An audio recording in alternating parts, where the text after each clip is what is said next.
trovo paradossale che ancora nel 2015 si continui a parlare di argomenti che considero delle bufale, dei castelli di ambiguità.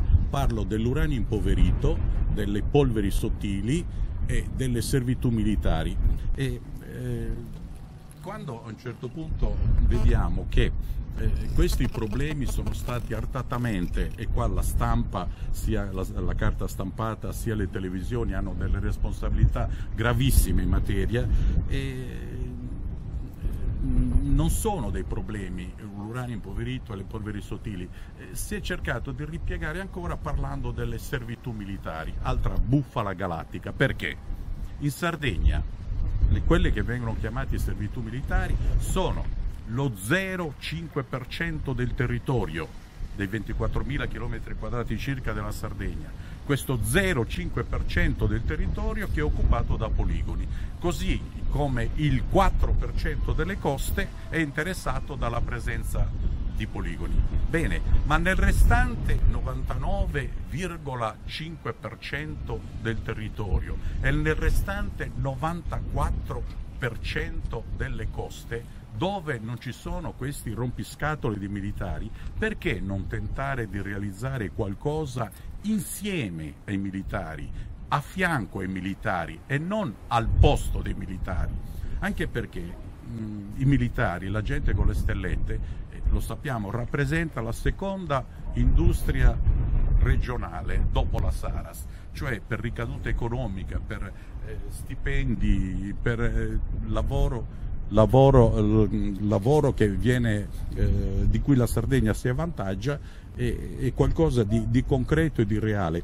Per questo sembra paradossale, anche perché si continua a parlare di ritardo nel pagamento degli indennizi, e questo è un altro cavallo di battaglia che ogni tanto salta fuori. Gli indennizi per la presenza militare, attenzione, sono i militari stessi, sono i loro stipendi, è la ricaduta economica che la presenza militare comporta.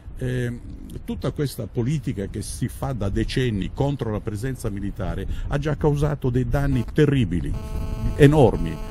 Prendiamo solo per esempio ciò che è stato direttato da Perdas de Vogu verso la Puglia. Il governatore Nichi Vendola non gli è sembrato vero di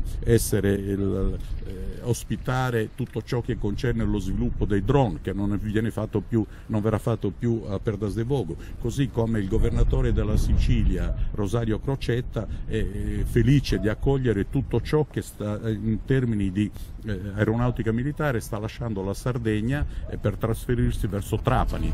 E così c'è la Serracchiani nel Friuli che si è detta disponibile ad accogliere quello che è un progetto informatico, il PIAT, programmato per Capo Teulada, qualcosa che comporterà effettuare esercitazioni senza sparare colpi, ma soltanto sul piano informatico. E così tutto questo flusso di ricerca potenziale, di finanziamenti che poteva restare in Sardegna, sta prendendo la strada di altre regioni.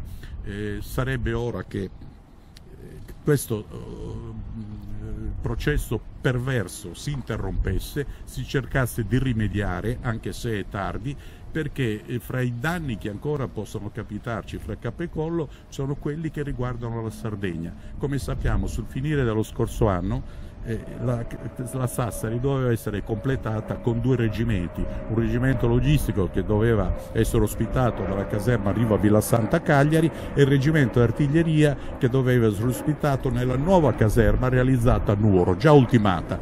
Lo Stato Maggiore dell'Esercito, penso un pochino stanco di queste continue campagne contro la presenza militare, ha interrotto questo iter e praticamente ci sono 1 migliaio di sardi in divisa che potenzialmente erano già rientrati in Sardegna, che invece stanno aspettando a vedere che cosa succederà.